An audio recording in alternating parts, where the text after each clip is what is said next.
하고 여러분, 자, 우리 2주차 마지막 교실을 시작해 보도록 하겠습니다. 앞 시간에 했던 내용을 잠깐 정리해 보도록 하겠습니다. 크게 나누어서 우리 커피를 수확하는 방식에 대해서 얘기를 했었습니다. 커피를 수확하는 방식은 세 가지로 나눌 수 있다. 핸드피킹 하는 방법, 스트리핑 하는 방법, 기계 수확하는 방법이다.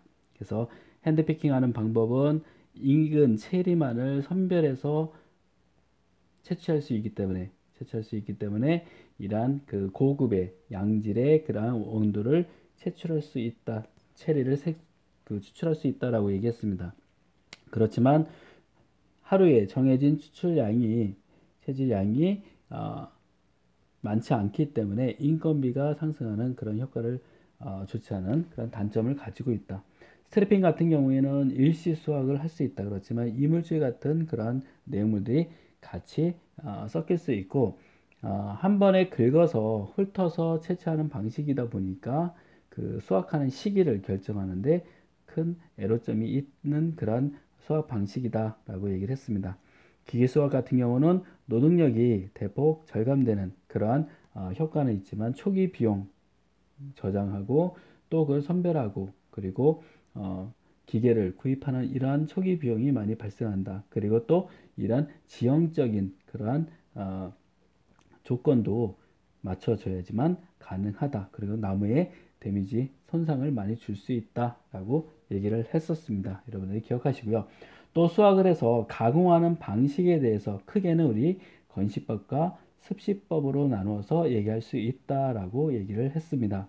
그래서 건시법은 자연 건조 방식이고 습시법은 물을 이용한 수세 건조 방식이다라는 거 얘기를 했다라는 거. 자, 자연 건조 방식은 그대로 생산해서 건조시키고 탈곡하는 그러한 형태를 얘기를 한다라고 얘기를 했습니다.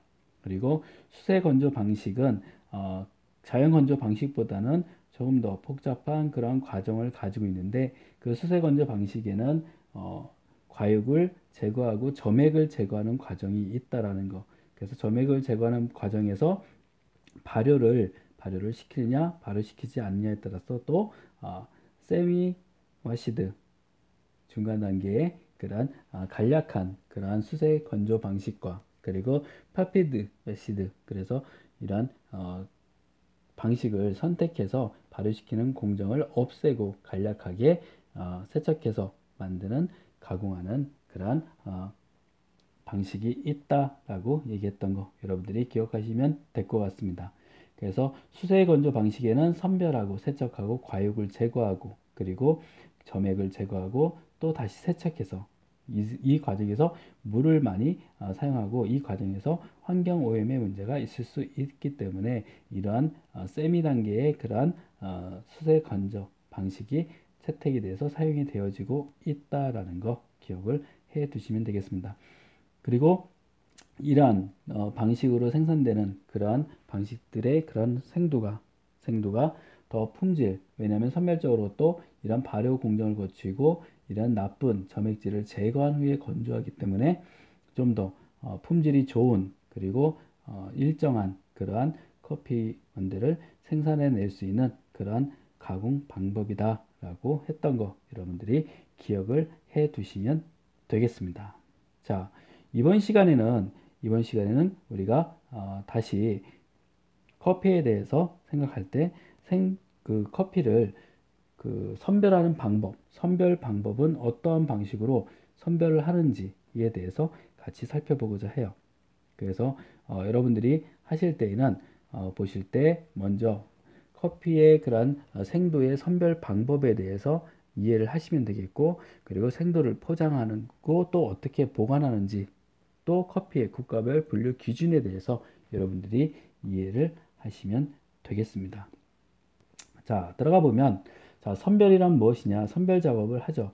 우리가 그 가공하기 전에 선별 작업도 하지만 가공 후에 또 선별을 하기도 합니다. 선별이란 탈곡이 끝난 생도를 분류하는 과정이다라고 여러분들이 이해하시면 될 것 같아요. 이 선별 작업에 의해서 맛있는 그런 양질의 커피를 분류해서 생산해낼 수 있다라고 보시면 되겠습니다. 선별하는 목적이 있겠죠. 선별한 목적은 생도의 품질이 균일하지 않으면 우리 로스팅 하는 과정을 거쳐요. 로스팅을 85% 했느냐 90% 했느냐에 따라서 신맛의 정도, 그런 기호에 따라서 다르게 커피를 볶을 수 있죠. 그래서 로스팅이 를 제대로 하기 위해서 선별을 해요. 그래서 크기나 이러한 것들을 균일하게 맞추기 위해서 선별을 한다. 그리고 그 로스팅을 균일하게 해서 고객들이 맛에 부응할 수 있는, 기호에 부응할 수 있는 그러한 생도를 선별해 내기 위해서, 골라내기 위해서 하는 작업이 선별 작업이다 라는 거 보시면 되겠어요. 그리고 건조가 끝난 생도는 생도의 크기, 그리고 밀도, 색깔, 수분, 함유율 등에 의해서 등급이 구분되어지고, 그 구분된 등급에 따라서 포장이 되어서 우리 고객들에게 판매가 된다라는 거 기억하시면 되겠습니다. 자, 그러면 선별을 하는 데 있어서 어떠한 방식으로 의해서 우리가 분류를 하는지에 대해서 한번 살펴보도록 하겠습니다. 자, 크기에 따라서, 사이즈에 따라서 분류하는 방법이 있습니다. 그래서 생도의 크기 분류는 스크리닝을 통해서 이루어진다 라고 얘기를 해요. 스크리닝 스크린 사이즈는 1/4분의 1인치 정도 된다. 약 0.4mm 정도의 그런 망을 통해서 통과시켜서 구분해내는 그런 형태를 가지고 있다. 스크린이라는 판 위에 생도를 올려놓고, 그리고 판을 이렇게 흔들어요. 우리 보면 시골에 가면 이렇게 그 체에 치는 그런 형태, 우리가 밀가루를 철할 때 그 이물질을 제거하고 사이즈별로 그래 구분해내는 그런 형태다라고 이해하시면 될 것 같아요. 그래서 크기가 작은 생도는 밑으로 빠지고, 그리고 큰 생도는 스크린 판 위에 남는 그러한 방식, 그래서 크기에 따라서 분류하는 방식이 있다라는 거 기억하시면 되겠습니다. 또 밀도에 따라서 분류하는 방식이 있습니다. 자, 밀도는 재배하는 고도에 따라서 차이가 있다. 고도와 관계가 있다라고 보시면 되겠습니다. 그래서 대부분의 결점도는, 자, 여기서 결점도라고 하는 것, 우리 디펙트빈이라고 해요. 이 결점도는 생도 중에 결함이 생긴 그러한 콩을 우리가 결점도다라고 얘기를 합니다. 이러한 결점도는 커피를 수확할 때, 또 가공할 때, 건조하는 방법, 건조 과정에서, 또 보관할 때, 이런 정 과정에서 결점도가 발생할 수 있습니다. 그래서 이런 결점도가 최대한 적게 발생할 수 있도록 주의를 정 과정에서 기울여야 된다. 그래서 대부분의 결점도는 밀도가 낮기 때문에 밀도 분류를 통해서 결점도 분리가 가능하다. 사이즈가 깨지거나 작은 그런 결점도는 밀도에 의해서 분류할 수가 있다. 그리고 경사진, 이런 방식은 테이블 위에 생도를 올려놓은 후에 진동을 주고 아래쪽에 공기를 불어주면 가벼운 생도가 테이블 아래쪽으로 흘러가게 해서 분류하는 그런 방식이 바로 밀도 분류 선별 방법이다 라고 기억을 하시면 되겠을 것 같아요. 그래서 사이즈별로, 크기별로 걸러내는 거, 그리고 바람을 불어서 크기에 따라서 위아래로 분리되는 그런 형태를 이용하는 거, 밀도에 따라서 구분하는 방식이 있다라는 거 여러분들이 이해하시면 되겠고요. 또 하나, 우리 색깔에 따라서, 컬러에 따라서 선별하는 방법이 있습니다. 자, 보면 콩을 투입한 후에 콩 색깔에 따른 파장의 차이를 인식해서 우리 어떤 흠이 있는 그런 콩을 압축 공기를 통해서 제거하는 방식이 바로 색깔 분류 선별 작업이다. 그래서 단색광 분류기를 이용해서 평균적인 그런 그 색깔, 컬러보다는 너무 시거나 검은 콩을 제거하게 되면 주로 로부스타에 사용되는 그런 분류 방법이 바로 색깔 분류 방식이다라는 거 기억하시면 될 것 같아요. 로부스타에 가장 많이 사용되는 선별 작업으로는 어떠한 것이 있는가라고 하면 색깔 분류 방식이다라고 여러분들이 기억하시면 되겠죠. 그리고 이색광 분류기를 이용해서 단색광 분류기를 제거할 수 없는 결점도까지 세밀하게 분류할 수가 있다라는 것. 또는 자외선 빛을 이용해서 눈으로 식별하기 어려운 곰팡이에 의한 스팅거를 골라내는 그러한 작업을 할 수 있다라는 거 기억하시면 되겠습니다. 그래서 선별 작업에는 크게 그렇게 복잡한 그런 과정은 아니지만 크기에 따라서, 밀도에 따라서, 색깔에 따라서 분류를 할 수 있다라는 거. 자, 이렇게 분류하게 되면 그 다음에는 우리 포장하는 그러한 작업이 있습니다. 그래서 생두의 포장에 대해서 한번 살펴보도록 하겠습니다. 자, 포장할 때 선별된 생두는 무게를 측정해서 통기성이 좋은 황만화 아니면 사이잘삼으로 만든 백에 담은 후에, 여러분들 보면 그 원두 커피 로스팅 해서 판매하는 그런 커피 매장에 보면 이렇게 그 커피를 원두를 그 생두를 담아 놓은 그런 자루를 볼 수 있을 거예요. 그게 황마로 만들거나 아니면 사이잘삼으로 만든 그런 망입니다. 이래서 통풍이 잘 될 수 있도록 만들어진 그런 백이다라고 보시면 될 것 같아요.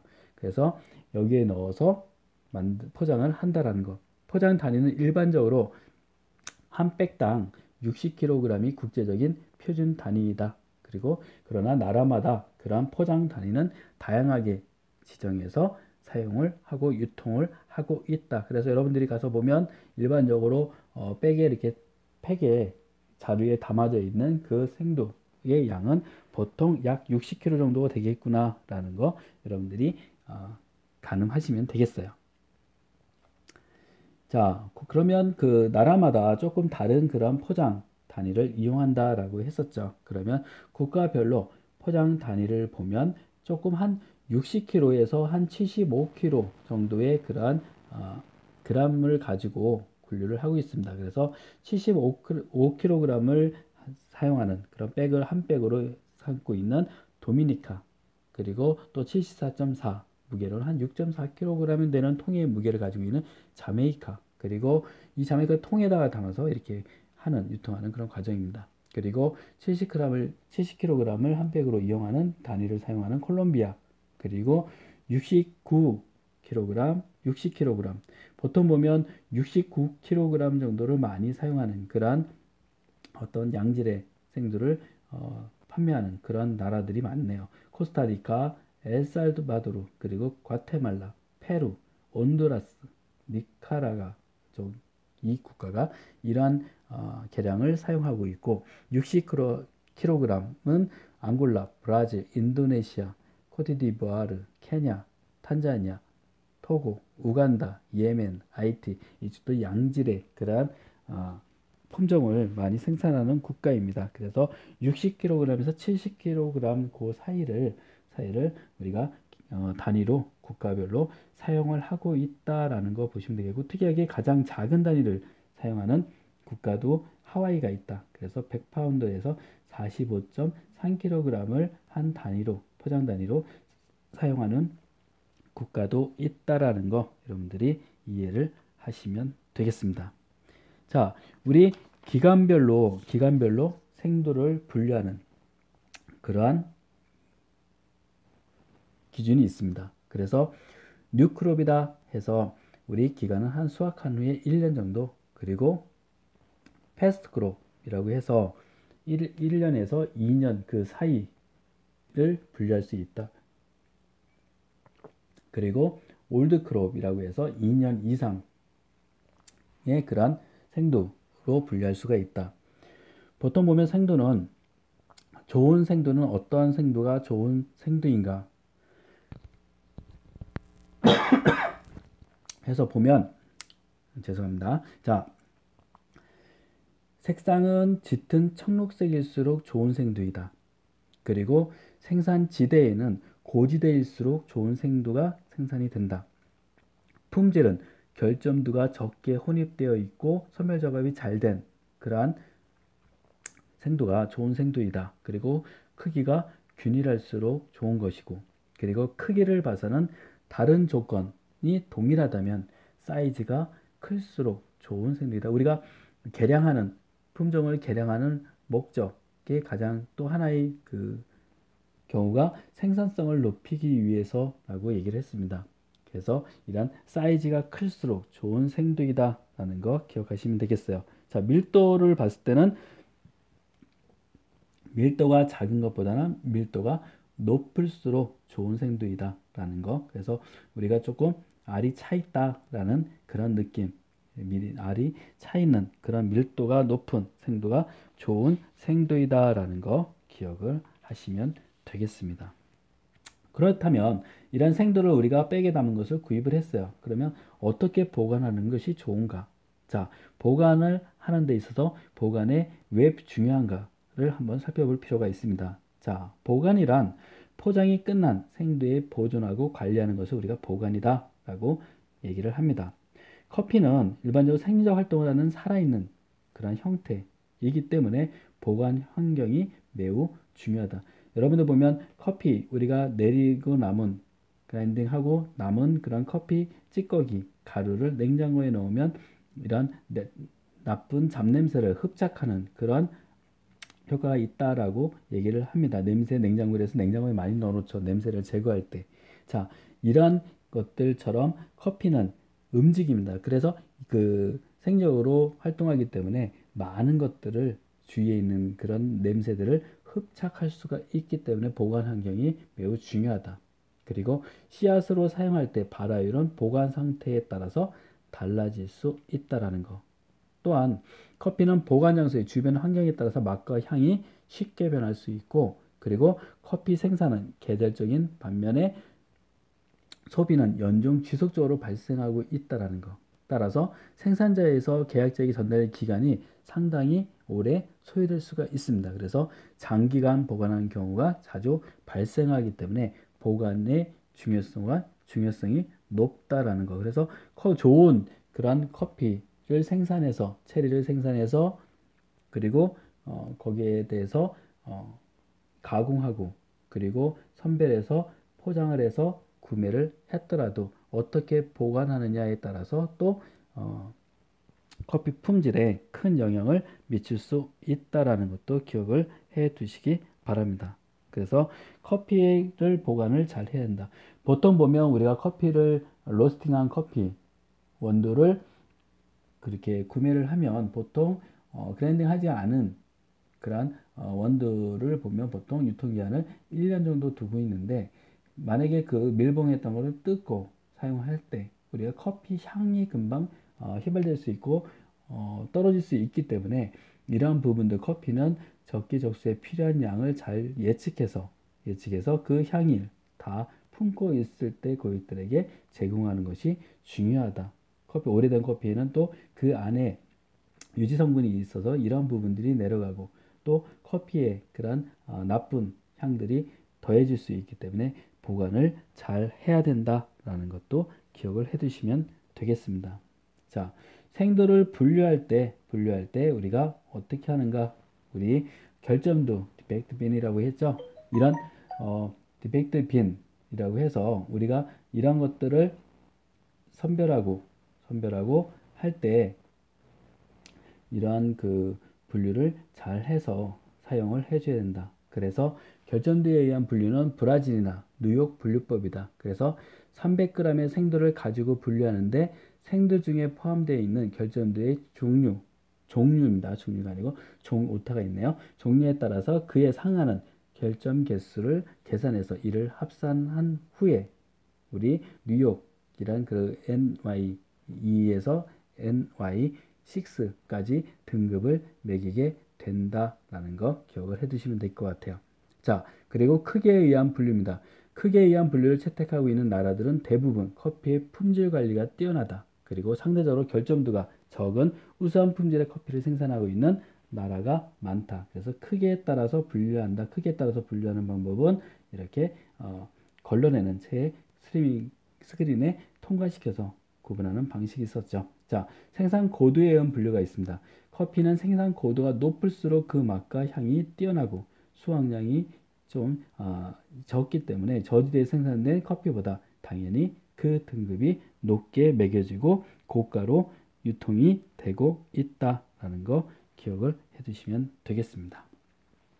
그러면 생도의 국가별 분류 기준을 보면, 자, 우리 보통 보면 커피의 국가별 분류에 따라서 보면 결점도와 크기 그리고 재배 고도에 따라서 구분을 지을 수가 있어요. 그래서 국가적으로 보면 브라질과 인도네시아 크기별로 봐서 스크린 사이즈가 어떠한 사이즈를 이용하는가에 따라서 우리 콜롬비아, 케냐에 따라서 거기에 따른 분류 방법과 분류 내용과 그리고 또 거기에 따른 산지와 상표명을 어떻게 표기하는가의 차이가 있습니다. 우리 보통 보면 브라질 커피도 많이 이용을 하고 있고 인도네시아 커피도 많이 이용을 합니다. 또 콜롬비아 커피도 많이 이용을 해요. 하지만 보통 보면 일반적으로 저도 선호하는 스타일이 이 케냐 스타일을 선호합니다. 그래서 AA냐 AB냐 그리고 케냐 AA 뭐 이런 식으로 산지명과 상표명을 표기해서 유통을 하고 있다라는 것. 또 고도에 따라서 또 분류를 해서 나타내는 표기하는 그러한 국가가 코스타리카와 과테말라가 있다라는 거. 여러분들이 좋아하는 구매하고자 하는 그러한 국가별에 따라서 결점도와 크기, 재배 고도에 따라서 어떻게 산지명과 표기를 하는가라는 방식을 알아두면 여러분들이 구매할 때, 사용할 때 좀 더 유용하게 사용할 수가 있지 않을까라고 생각을 합니다. 그리고 커피를 우리가 재배할 때 재배 조건이 있습니다. 재배 조건을 보면 바람 여러 가지의 그 조건이 있지만 바람에 대해서 한번 살펴보면 커피 나무 경작지는 태풍이나 강한 바람이 부는 지역은 피해야 한다. 왜냐하면 유실이 많이 되죠. 낙과가 많이 됩니다. 바람이 강한 지역에는 나무 키가 작고 가지가 튼튼한 그러한 품종들을 이용을 하는 게 좋죠. 심는 것이 좋습니다. 그래서 바람의 강한 품종을 선택하는 것이 좋다.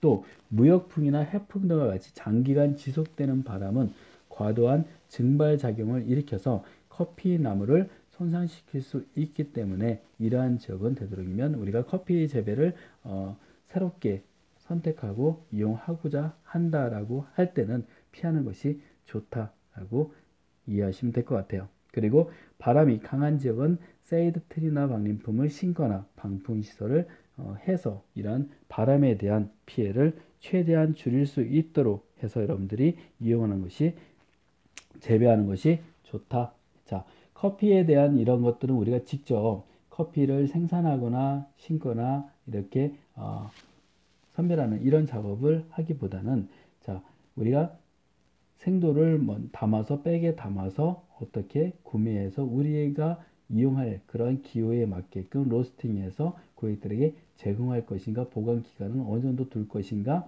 그리고 그 백에는 한 백은 보통 뭐 43.5에서 70kg 정도 되는 그러한 백에 의해서 국가별로 제공이 되고 있고 국가별로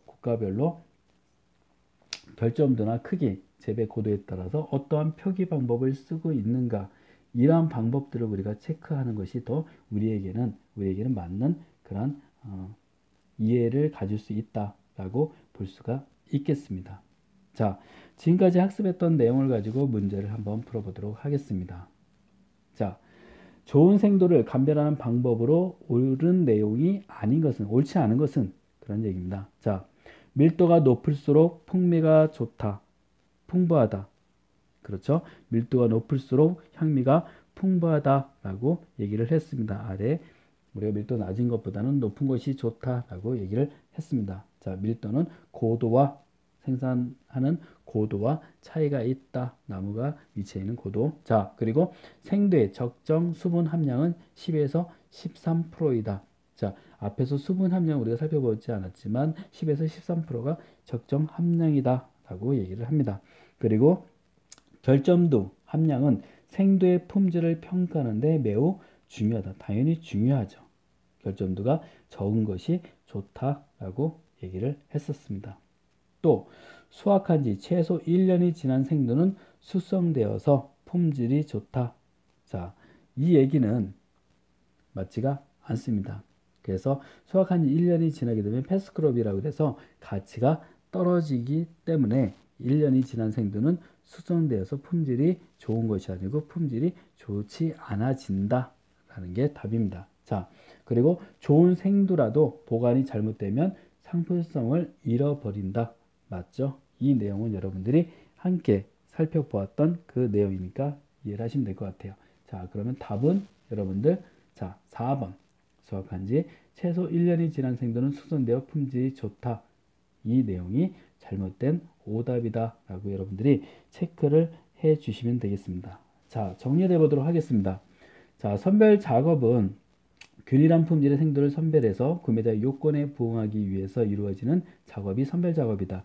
선별 작업은 크기, 밀도, 색깔, 수분 함유율 등에 의해서 가장 좋은 수분 함유율은 10에서 13%다 라는 거 앞에 문제를 통해서 여러분들이 기억을 해 두시면 될 것 같아요. 그리고 등급이 분리되어 포장이 이루어진다. 생두의 보관은 커피 품질에 중대한 영향을 미치기 때문에 여러 가지 요인들의 영향을 받기 때문에 매우 주의해서 관리할 필요가 있다. 생두의 포장은 포장백에 담겨서 나라별 기준에 의해서 킬로그램이 달라지고 표기 방법도 다르다라는 거 기억하시면 되겠고요.